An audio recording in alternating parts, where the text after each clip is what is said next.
Welcome to the Unlocked podcast, hosted by me, Julia Myron.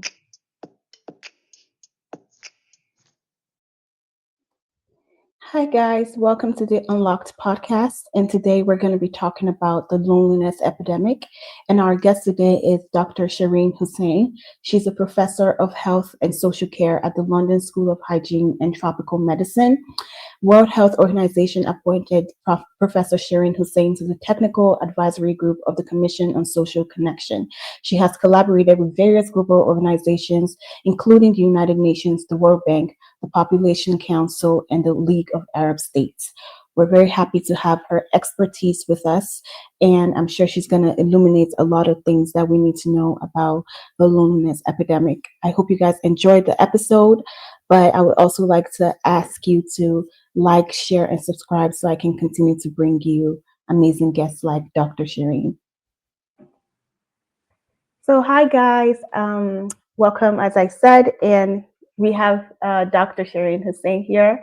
How are you doing today? I'm fine, thank you. How are you? I'm doing very well, thank you. Can you start by telling us what it is you do for the World Health Organization? Yeah, thank you. I actually support the World Health Organization in a number of professional ways through my work. So I'm a professor of health and social care policy, and my research has a focus on particularly the experience of older people and people who might need care during their life.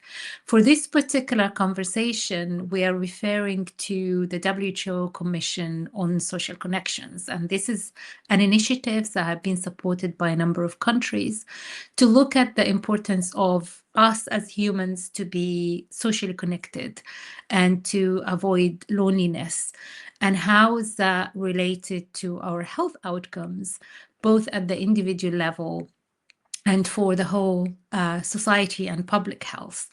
And I am part of what they call a technical advisory group for the World Health Organization. It consists of around 20 professional individuals from across the globe who comes with their research and focus on the topic from a specific angle, whether it is biological or physical or psychological, or an interest in certain groups of people and the population. I have an interest on, as I said, on older people, but also on equity and how different communities might face different barriers for social connections, because we actually take social connection for granted, but Mm-hmm. it is well suited within and situated within structures. So we all live in communities, and we need to feel accepted and welcomed to be able to connect. And also, if in certain countries or regions where the norm is that we are all connected, but certain groups tend to be left behind because nobody's paying much attention to that connection. So that's in a nutshell. This kind of activities enable the World Health Organization to put together a report with a lot of evidence and numbers and research to show how important social connection is for our health, for our well-being, and for the whole kind of societal public health aspects. So, do you do research on an individual level as well, in addition to the community level?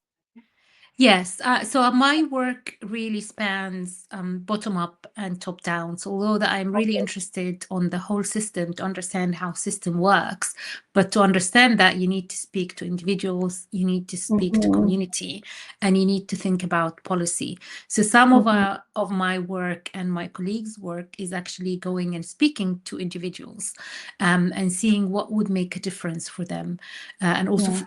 thinking about what does it mean to have community groups, what facilitate that, who initiate that, and who wants what from these activities. And my work actually, while a lot of it is focused in the UK, I have global interests, and I lead a network which is called the Minara Network, which is focused on the Middle East. I also have global joint research in different parts of the world. So I'm really interested in cross learning, and I see that the globe as actually there is fluidity in how people move and how people interact, and there are opportunities to have cross learning from different parts of the world. So there is no hierarchy of learning from my point of view. There are lots of ideas, great ideas that are coming from Africa that could help people in Europe, for example. Yeah. Yeah, absolutely. Because if you're looking at it from a community level, some groups of people value community, maybe than other Western, maybe their society is much more individualistic. But I would like us to go back a little bit, and I want you to explain to me and my audience what is the loneliness epidemic and why is it so important to the world, an organization like the World Health Organization, to care about social connection? What impacts does loneliness have on our public health? Yeah, so loneliness, we in a lot of the time and until very recently, we think about determinants of health as either it is physical ability or the societal things like social determinants of health. We always think about the ability of people to lead a healthy lifestyle, and we think about socioeconomic status, we think about gender, we think about the environment that we live in. There has been very little attention of how people are connected, and this idea of that if people feel lonely, that will directly impact on their health, both physical health and mental health. So that was a driver, that there was a gap in the evidence and the knowledge. So what the WHO have been leading the work, and what the report has found, that globally the pandemic of loneliness is so high. So we find that nearly 1 in 6 people would self-declare that they feel lonely. And I want just to highlight a little bit of definition, because people could be connected in a certain way or have contact with people, but they still feel lonely, because the relationship is not only could could only be measured both quantitatively and qualitatively. So it's not about how many people do I see today, or encounter in my daily activity, but how many people I'm really connected with, and what is the nature of this connection. Can I speak to them about things that are bothering me, or is it just transactional kind of contact? So the quality of the relationship is so important. And because of this nuance, it is actually sometimes difficult to measure it, and there are different measures for it.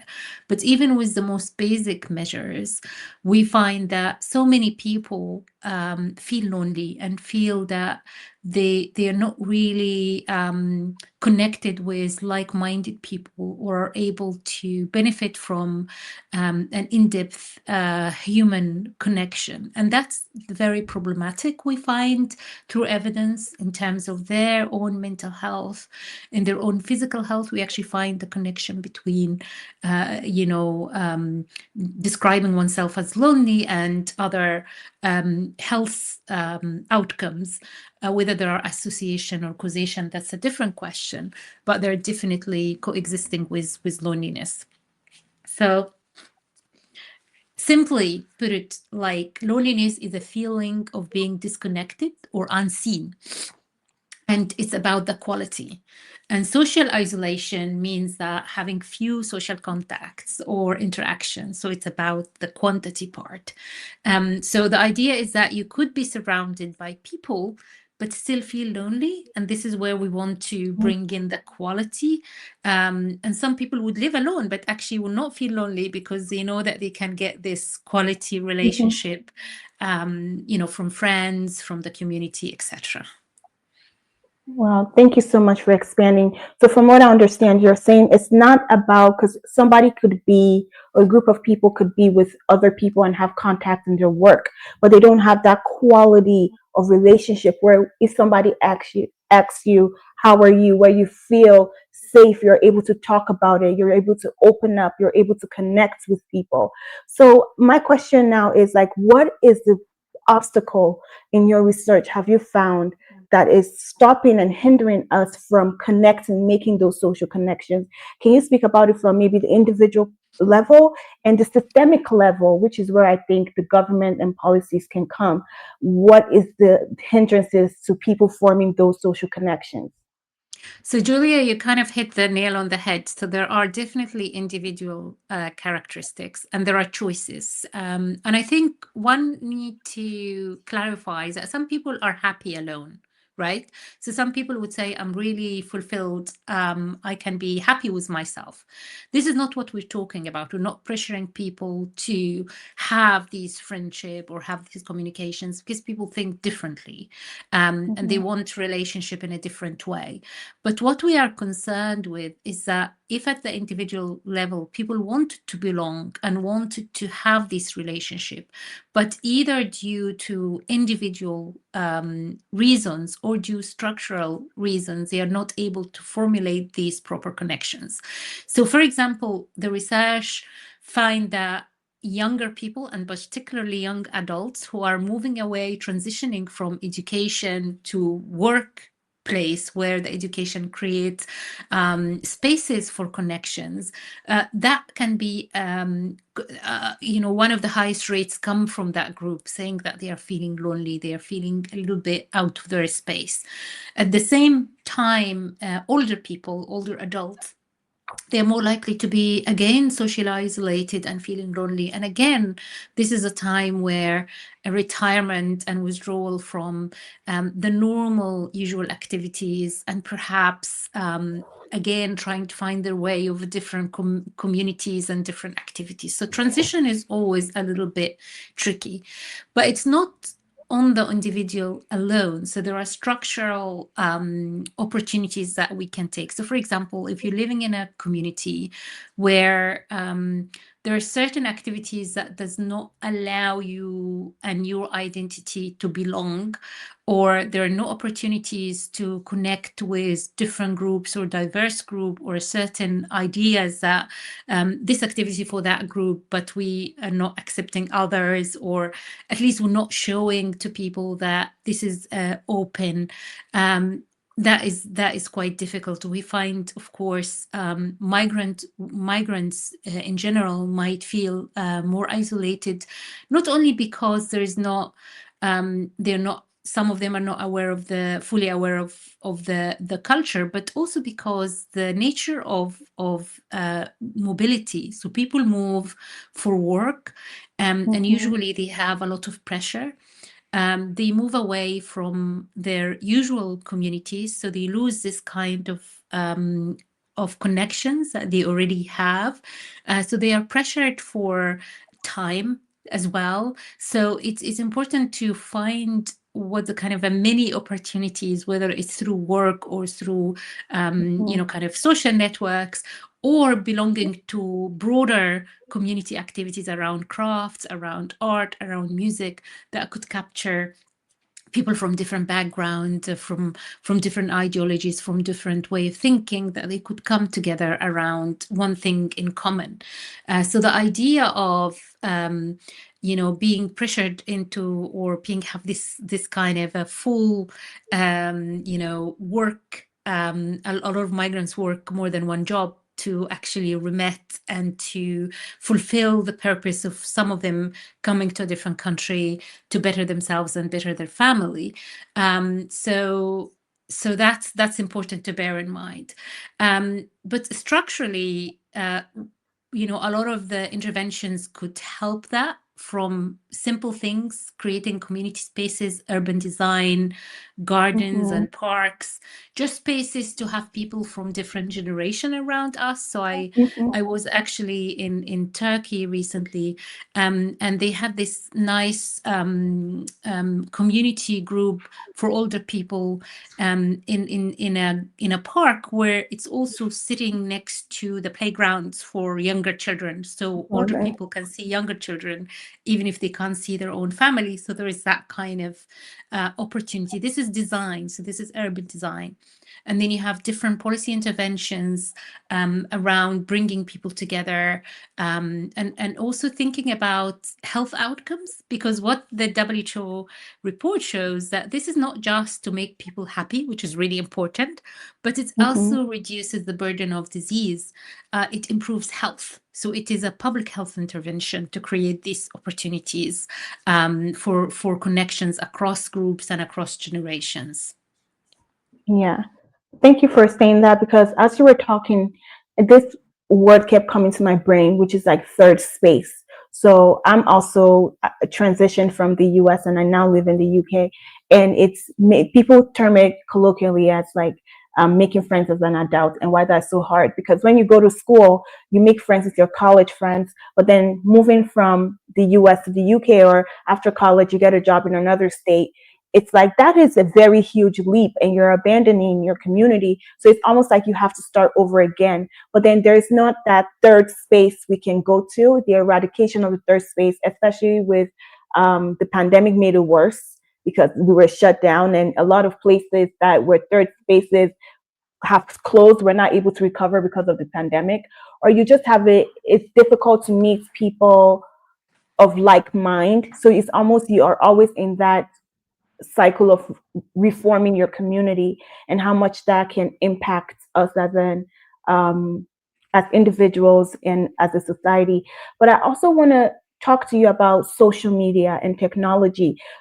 We would think that because of technology, we have Facebook, we have Instagram, we have Snapchat, we have TikTok, we will be more connected with each other. Why are we then disconnected still with the advent of technology? And in your research, what role has technology played in making us, isolated or not? Yeah. Well, technology is a great tool, so we can't deny that. And I think at the beginning, I spoke about the quantity and the quality of relationship. And my research, particularly, I've done a lot of research around migrant workers and also around older migrants who've migrated to a different country and then they became old at that country, and they're feeling. And technology came across in both ends, like a tool to connect with people who you can't see. But after a while, sometimes these connection can actually be overwhelming. So you kind of, Mm, only being connected, you knowing the problems, but you cannot help. So I find people saying, well, it was great having these apps like WhatsApp that I can know about what's happening in my family. But now it's become too much because I'm only knowing about the problems and I can't really help. And that's even with a small group. So WhatsApp, you have your group, you're talking to the people that you know. But if you think broader, like TikTok and Instagram, you're only seeing selected images, and you're seeing an image of a life that does not reflect reality. So it's either can make you feel annoyed that they're not happy as those people presented, or mm-hmm, happy that you're seeing about the other people, but you really can't connect further. So I see it as a tool that can actually be harmful. It can increase loneliness because it will create a bubble that is not real, and particularly for young people. And there is considerable research around the psychological impact of fast moving clips, particularly like TikTok or Instagram Reels, where you kind of see snippet of life, and the algorithm tend to bring you the same sort of thing. So you create a bubble that you think this is life, this is the best life, and if I don't have that kind of all aspects of it or the features, I don't have that happy life. And it might take away time from creating proper relationship that has quality. So I wouldn't say it's all bad, because definitely it has good things. We communicated through, particularly during the pandemic. You mentioned the pandemic, that the social media was so important. It's created channels for communications that we couldn't be with each others, but we could be with each other through Zoom. And it's created this opportunity for you and me to have a chat. But it is not replacing the good quality social connection that could be facilitated by technology and digital tools and social media, but it cannot replace it entirely. You do need to have a friend where you can confide in. You can have a Mhm. chat, a silly chat. They can see you not in your best, and you can see them not in their best. And you see the life in its all colors, rather than you seeing a very selected portion of everybody's life. And it seems that like you're not as good as them, or you're Yeah. far away from that. So I think we have to be very careful with that, not to dismiss completely the role of digitalization, living in a digital world, and it will continue to be prominent in our life, but how to use that tool, how to use it to create spaces to connect and communicate. I saw an example from Italy which was really fabulous, and it's kind of socially connecting older adults with school children, and it revolved around technology, actually. So it was after school club where older people could support younger children in their homework, but at the same time, it's a tech workshop. So if any older person have a problem with their smartphone, with their iPad, with Mhm. anything technology, the kids could be easily kind of helping and supporting that.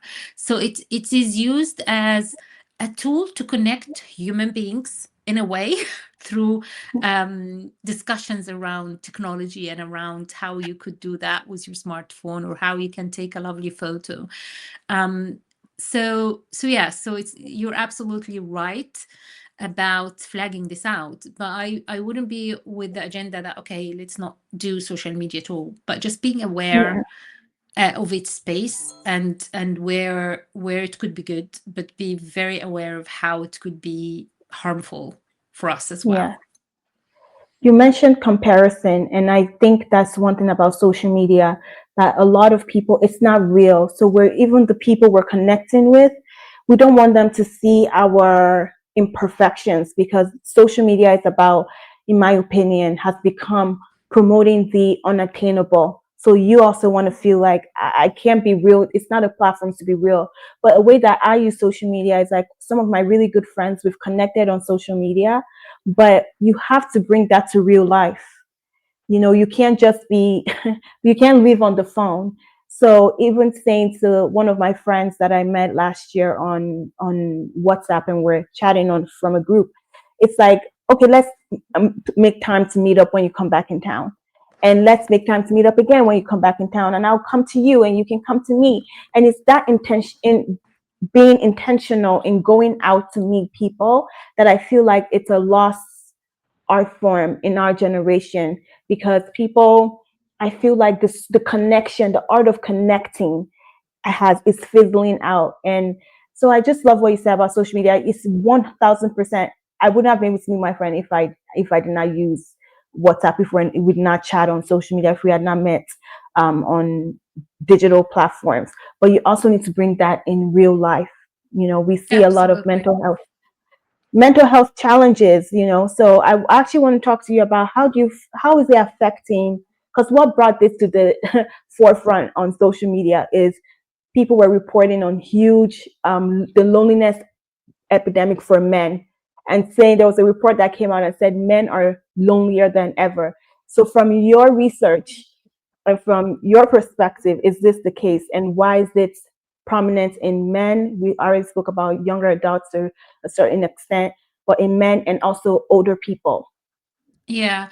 Well, men, I found it among migrant men. So I haven't worked with all men, but I think there is a duty. So what I found, because I was working with a group of men who have actually, upon their migration, had to take a job that is lower than their professional in their home Mm, country. So I found that many of them kept an image on social media with their family and friends back home that is different from what they actually live, and that put a lot of pressure on them in terms of maintaining this image. When they go on holidays, they have to bring a lot of gifts because they want to maintain this image as being successful, of being paid very well, and that for many was a huge burden. because that's kind of, I needed to show this image because I don't want them to feel I'm failure. I've done this degree, I've worked so hard. I don't want my father to be disheartened that I'm working on that job now, which is much lower than what I've studied and my qualification were. This is a different type of social media, so they're not speaking to the broader groups of people. They're speaking to the family and they're maintaining this image. But I would imagine that generally speaking, there are gender differences in the way that we communicate and socialize, and women tend to be able to speak more. They are able to have small mini connections even at the grocery shop, or it is a little bit of a stereotyping, but it actually holds true in the majority of cases, that men think more about whatever connection they are making. So I wouldn't be able to speak broadly about men, why it is an avenue for them, but it's how they feel, some of them feel the responsibility and the pressure. In terms of older people, I think I spoke also about the transitions, and migration is one of those transitions. And you've talked about the third space. So if you transition from a certain way of living, your connections around you, you have built these communities, and then your work or studies or whatever reason have taken you to another place. You're completely new to that other place, and the people may not know you very well. They know you through that new framing. And if there are structural racism or a structural discrimination, you're kind of framed within that structure straight away without your knowledge. So kind of people would have a look at you, and they will, in the back of their minds, some of them would place you in a certain place in their head, Mm-hmm. and they would have a lot of assumptions, and assumptions are really bad, because assumptions hinders building good connections. Because if you assume certain traits or criteria about the other person, you're already framing the relationship in that sense. So there are certain groups, because of this mobility, find it difficult. Older people, particularly old, so once you pass 75, 80, you more or less, and with the increased global mobility, so people, offspring would have moved away, their grandchildren might not be around, the ability to do certain things have been reduced, so the ability to travel or to go further away. So they find themselves confined more and more into smaller spaces, Mm-hmm. physically, geographically, and also the opportunities that they used to do. So there are structural issues as well. So if you live in a place which does not provide these urban spaces or community-based facilities and kind of opportunities to connect with others, it will be difficult for some groups. This is where the structure and systematic issues comes in. Which groups face more barriers to be connected? That's the question. And once you try to untangle that, you try to break that down, you will see clearly that there are certain groups that needs perhaps a redesign of some of the ideas to make it easier and accessible for them, whether people have certain disabilities, physical disabilities, Mm-hmm. to access, or fear of certain things, so mental health issues, or as I said, transitioning into a new space, a new place, and they need this assurance and encouragement that they are Mm-hmm. welcomed to new space. Absolutely. And what solutions have you seen, or I know you recommended some in your report, and I'll link that report down below. But what solutions have you seen that have been implemented really well, and on, again, individual and systemic levels with the governments you've been working with? There are loads of solutions, and it depending on the groups that you are talking about, and it can link to the other needs of the individual. So, for example, we've seen an increased need for long-term care, which is needing somebody to help you at home. In some European countries, we seen these care banks. So younger adults would do would do care for others, and go and visit them and see how they are doing. And then others could help their needs for care, or if they need to care for somebody, they can take on from them. So this idea of volunteering your time, of giving to the community, that it would return to you. This is more of so the intervention that we've seen, it would be organized at the community level, but it's left for the individual volunteering. A problem with that it will mean that people who have the ability to volunteer their time would be able to do it more, but people who are facing more challenges, in relation to socioeconomic status or work conditions or family commitment, may not be able to do that. So other interventions at the community level is to facilitate these community gathering, facilitate the work of the NGOs, help them with subsidiaries in terms of the venues that they can have, so they pay a little bit of money, not too much. Link it to other organizations so you can pool resources together and create spaces. And then there is loads around friendly communities. So we talk about age-friendly communities, but generally speaking, friendly communities and urban design and creating open spaces, which you have different things happening almost in the same space. So you can have a playground for young children, but next to it, an outdoor gym for the young people, and then a nice seating area for older adults who can come and sit down. So you kind of get people coming in with different needs, but they all want to be together around people.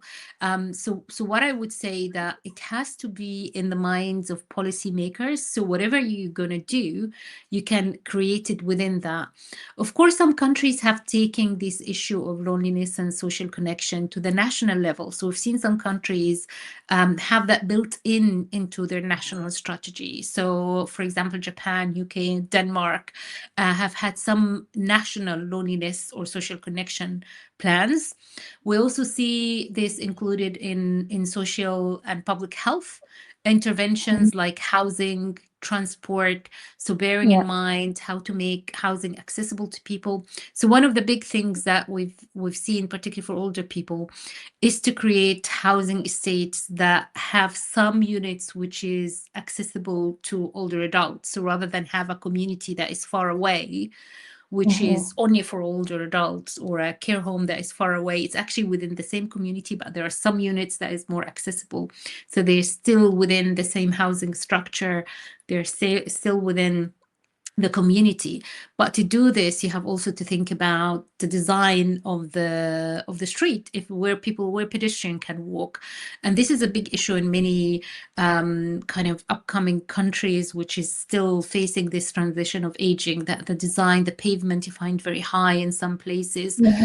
So the design of, if the walkability of the city, and also transportation links. So how can you make sure that there are easy transportation links from where you live to where the community exists, because people are scattered, but there are centers where people can gather, and creating these more smaller local points of gathering. So you have to have like a spot, a green spot, or somewhere which has shelter. So you need to think, okay, older people might want to sit down and have a shelter.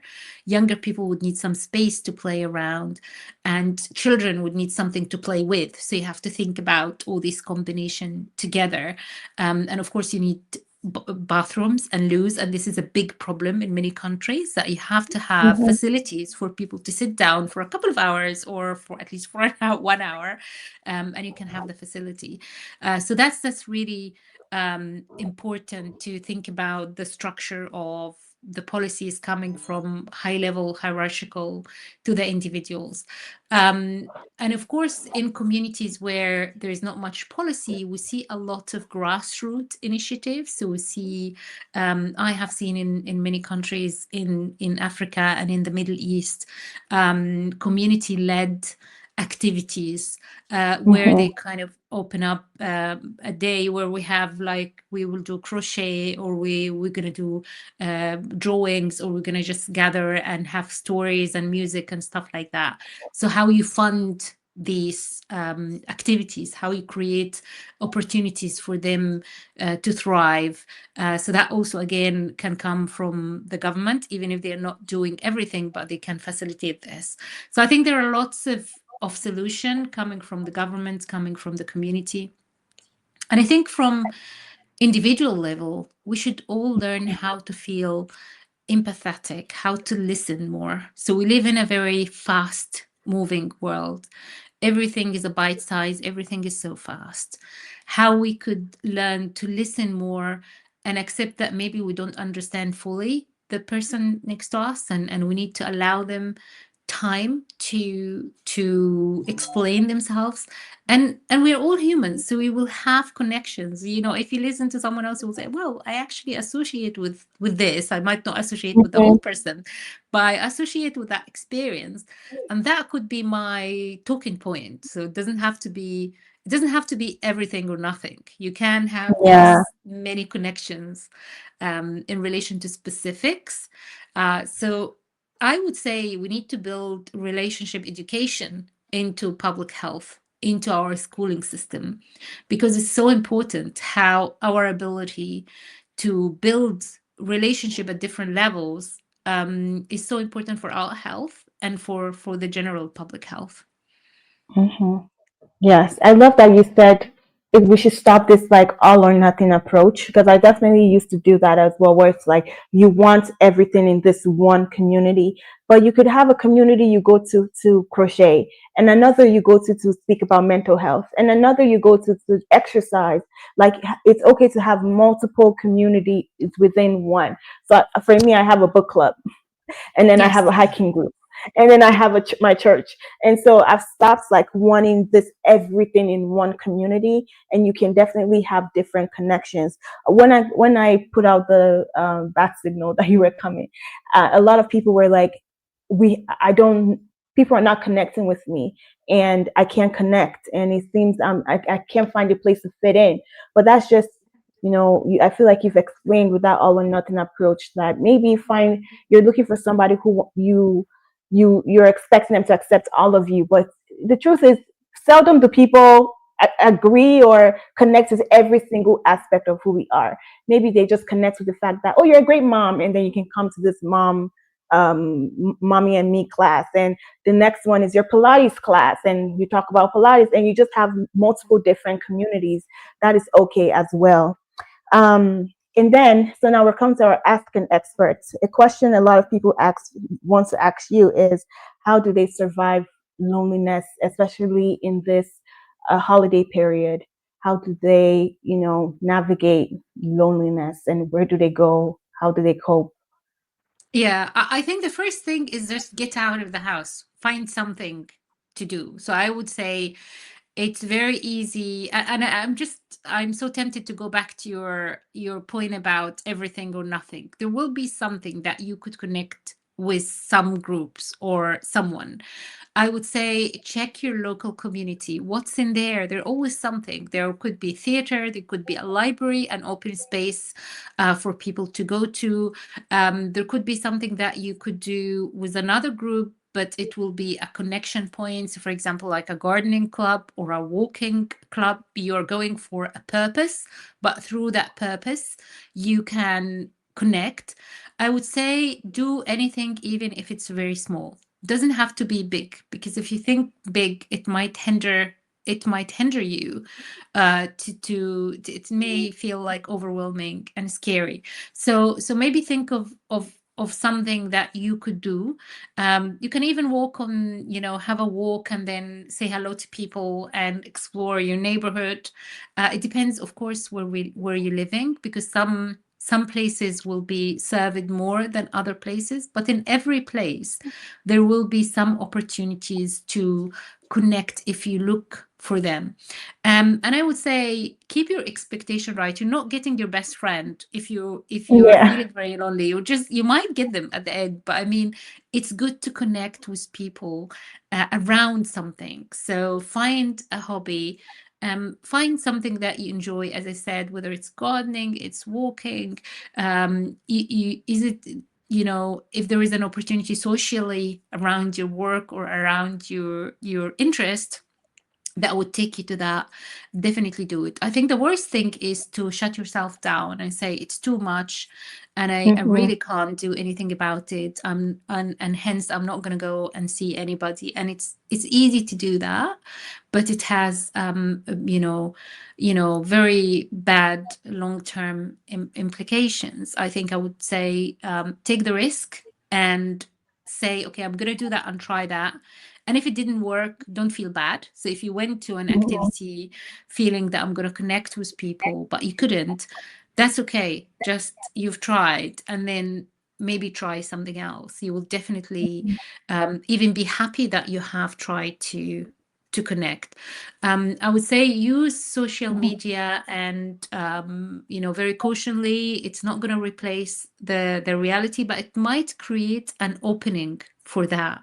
So there would be social media around different groups or activities happening in your community. So use that to connect, to link up, and then go and Mm-hmm. see what do they do, and check out for yourself. Get the feeling, get the vibe. So as I said, it depends where people live. It could be easier in some places. It could be more difficult, but definitely try to be proactive, I would say. And get yourself to the gym, go swimming, do something that would expose you to other people, to doing Mm-hmm. something that you like to do. I absolutely agree. And you can volunteer. I know Christmas time and December and holiday period, there's a lot of volunteer things going on. And that's a good way to connect if you have a passion for helping people. I know there, like you said, elderly people need younger people around. You can go there, you can connect. I think what happens is that people are discouraged because the first time maybe did not work out, they did not make a connection. So they stop themselves from going. But I feel like with this connection thing, you actually have to try and try and try, because it only takes one person to form a connection. Or sometimes you may have a really good connection with somebody, but it doesn't translate to anything. Don't be discouraged with that too. But you have to keep going. It's a muscle you have to keep exercising, and to put yourself out there, because loneliness is actually the cause of a lot of mental health, public health issue. We need to be together, in real life. So thank you, Dr. Shereen, for coming, and thank you for this episode. I really, really enjoyed it. I really learned a lot. Um, so I'm going to link the report below for who, if anybody wants to read it. And if you want to contact her, you can go on her website. Um, I'll also link that below as well. So thank you so much for coming. Thank And you, Julia, for inviting me, and thank you for the speakers. And just incremental, think about baby steps, and kind of trying different things and encouraging each other, so you can create space to try different things. yes, thank you so much. Okay, guys, if you reach the end of this episode, please make sure to subscribe, and I'll see you in the next episode. Thank you.